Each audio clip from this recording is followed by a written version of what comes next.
Welcome to Chillin' 101. We hope this video helps. You start by isolating the system. Shut the cold feed to the heater to stop flow, and cut electrical power or close the gas valve for safety. Then open a nearby hot faucet and drain roughly 1 to 2 gallons to relieve immediate pressure and prevent scalding. While the water drains, feel accessible fittings to locate where moisture appears first. This fast, focused sequence prevents accidents and puts you in position to inspect the tank, connections, and valves without risking shock or hot water spray.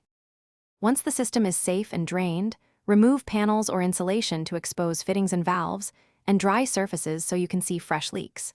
Tighten or flex dust union nuts and thread joints to determine if a loose fitting is the culprit.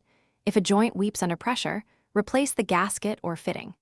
Examine the temperature and pressure valve and drain valve for drips, and run the faucet briefly to see active versus residual moisture.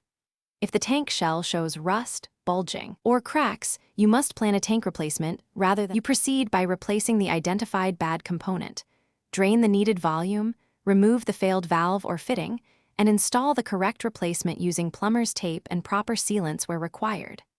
Once installed, close drain lines, reopen the cold feed slowly to refill the tank, and bleed trapped air at faucets while watching the repaired area for leaks. Make sure to restore electrical or gas power only after confirming a dry system. If any drip remains or you see corrosion spreading, shut the heater off and contact a...